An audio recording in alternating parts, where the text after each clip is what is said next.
आशा करता हूँ आप सब बहुत अच्छे होंगे। मेरा नाम है सिद्धांत अग्निहोत्री। स्टडी ग्लोस पे आपका बहुत बहुत स्वागत है। तो भारत जो है वो दुनिया में टेक्सटाइल का लीडर बनेगा, बात करेंगे इसकी। इंडियन एक्सप्रेस का एक अच्छा ओपिनियन पीस है और science in depth 200 questions 1000 questions जो है सिर्फ 200 रुपये में। 10,000 MCQ का जिन्होंने कोर्स लिया है उनको एक कोर्स लेने की जरूरत नहीं है। बायोलॉजी, फिजिक्स, केमिस्ट्री जो है वो बहुत बढ़िया तरीके से पढ़ाई जाएगी। आपका जो वनडे एग्जाम्स है SSC, PCS, UPSC वो नहीं छूटेगा। तो चलते हैं। तो भारत का गोल ये है कि हम प्रायोरिटाइज करें विकसित भारत को 2047 तक, जॉब क्रिएशन। लेकिन क्या जॉब क्रिएशन हो रही है? बांग्लादेश में आप देख सकते हैं कि टेक्सटाइल में बांग्लादेश नंबर 1 हो गया। भले ही वहां पे रेवोल्यूशन आ गया लेकिन वो नंबर 1 है। लेकिन भारत की अगर बात करते हैं तो भारत ठीक ठाक ग्रो कर रहा है, लेकिन भारत के अंदर पोटेंशियल है नंबर 1 बनने की। भाई बांग्लादेश भी भारत का पार्ट था, आप सबको पता है।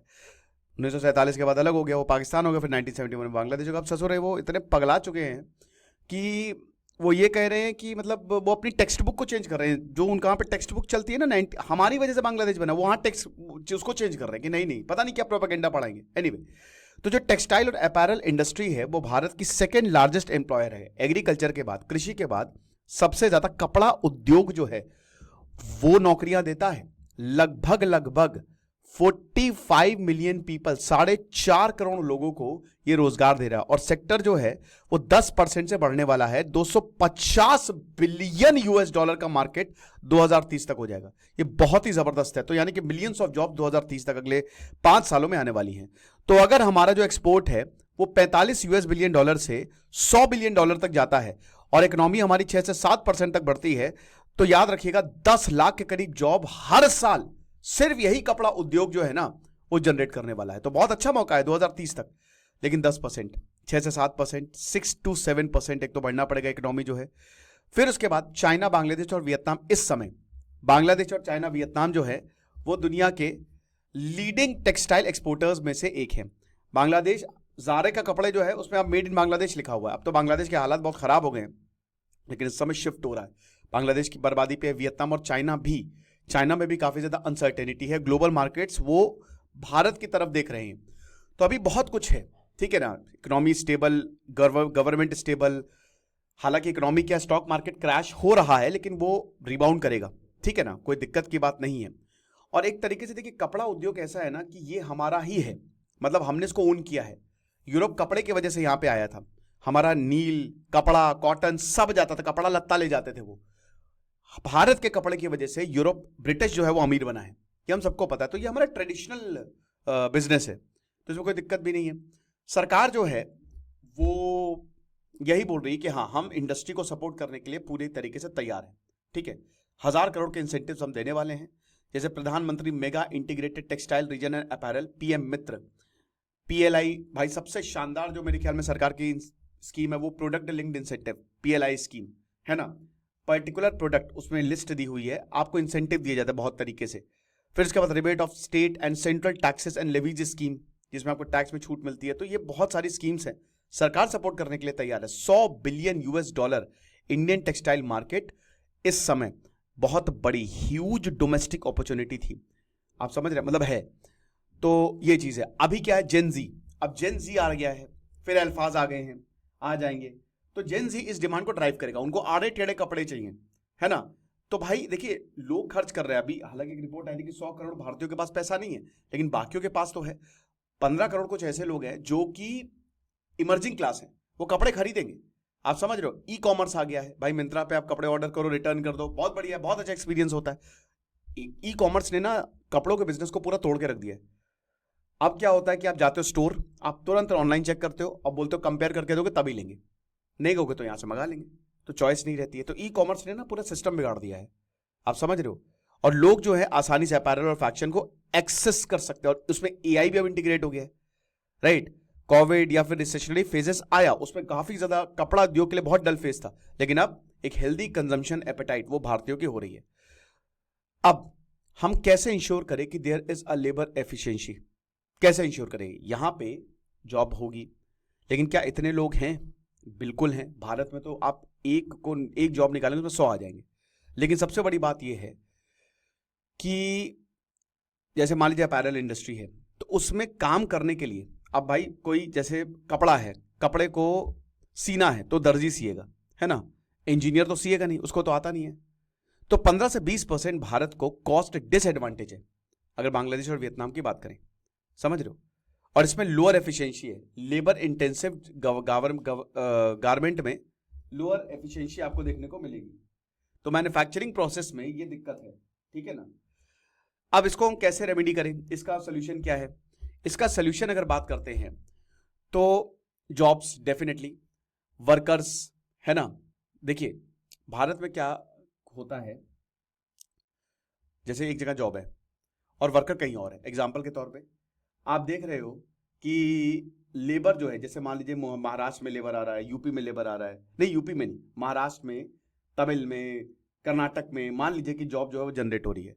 अब जो जॉब जनरेट हो रही है उसमें वर्कर कहाँ का आ रहा है? वो बिहार का आ रहा है, यूपी का आ रहा है, यानी कि जॉब वहां की है, वर्कर बाहर का है ना। तिरुपुर में भी जो मेगा हब है तमिलनाडु में, उसमें वहां पे लेबर शॉर्टेज है। तो यही हम बात कर रहे थे, इस स्लाइड में हम यही बात कर रहे थे, ठीक है ना, कि क्या है इतना कुछ, मतलब आप लेबर इंपोर्ट तो कर लोगे, बाहर के स्टेट से मंगा लोगे, लेकिन सबसे बड़ी बात यह है कि क्या आपके पास उतने लेबर्स हैं? अगर लोकली हो जाए तो बहुत अच्छी बात है, क्योंकि इंडस्ट्री बहुत तेजी से ग्रो कर रही है और वर्कर्स बहुत जल्दी छोड़ते हैं। ये जो टेम्पररी वर्कर्स है ना, बहुत जल्दी छोड़ेंगे। यूपी, बिहार, उड़ीसा, एमपी में jobs needs to be created, वहां कोई इंडस्ट्री नहीं है, हम सबको पता है। बिहार इस समय बहुत बुरी तरीके से सफर कर रहा है, सो डज उड़ीसा, एमपी, अभी यूपी ने थोड़ा बहुत ठीक ठाक काम किया, लेकिन इंडस्ट्री की बात करते हैं ना तो ये चारों स्टेट बहुत सफर कर रहे हैं। तो इट इज वेरी इंपॉर्टेंट कि पीएम मित्र पार्क बनाएं, जहां पे लेबर अवेलेबल है तो लेबर वहां पे चला जाएगा। रेट ऑफ एट्रिशन कितना है? 10% के आसपास, बहुत अच्छी बात है। वर्कर्स अपनी अच्छी खासी सैलरी कहां पे?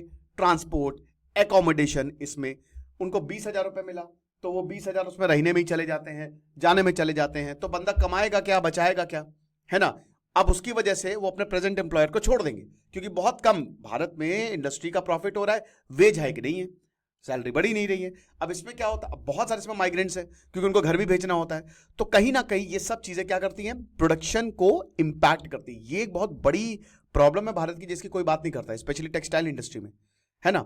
अब भाई भारत एक बड़ा देश है, बांग्लादेश इतना बड़ा नहीं है, तो वहां पे ये प्रॉब्लम सॉर्ट है, ठीक है। इंडस्ट्रियल हाउसिंग पॉलिसी की बात करें तो ये एक बहुत बड़ा गेम चेंजर हो सकता है। इसमें आप सबसे पहली बात एफएसआई को रेगुलेट करिए, ईज करिए। बहुत रेगुलेशन है भारत में, रेगुलेशन में ही इंसान फंस जाता है। जीएसटी एग्जेम्पशन दीजिए इंडस्ट्रियल हाउसिंग को, ठीक है। लिविंग क्वार्टर्स बनाइए। देखिए रहने का खर्चा अगर आप बियर कर सकते हैं तो आपको ही प्रॉफिट होगा। फैक्ट्रीज के पास में ही वर्कर्स को रोक दीजिए, जैसे चाइना बनाता है, इसीलिए चाइना, बांग्लादेश, ये सब, हालांकि बांग्लादेश में भी एक बहुत बड़ी प्रॉब्लम है कि वहां का कपड़ा तो बहुत अच्छा है, बट यही प्रॉब्लम वहां पे भी आपको देखने को मिलेगी कि वहां पे वेजेस नहीं बढ़ रहे हैं।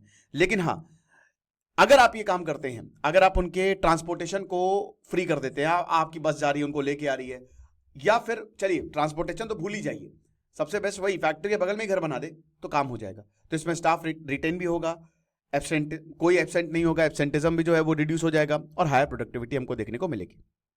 और बाय साइड सी बात है, जो घर का पैसा होता है, अब 4-5-6 हज़ार, बैंगलोर में तो और ज़्यादा, बहुत ज़्यादा, इट इज़ वेरी डिफिकल्ट कि वहाँ पे सस्टेन करना आसान नहीं है। बैंगलोर एक बहुत महंगा शहर है।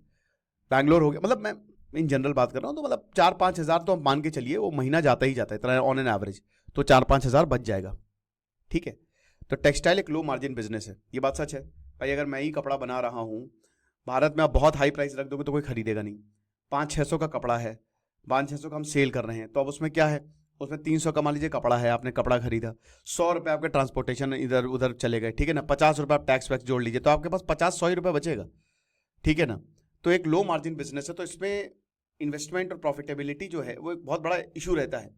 लेकिन अगर इसको सरकार सपोर्ट करे तो डेफिनेटली, और ये इंडस्ट्री ऐसी है ना जिसमें औरतें भी आ सकती है। देखिए अभी 90% जो ब्लू कॉलर वर्क फोर्स है, गारमेंट इंडस्ट्री की बात कर रहे हैं, वो औरतें रिप्रेजेंट कर रही हैं।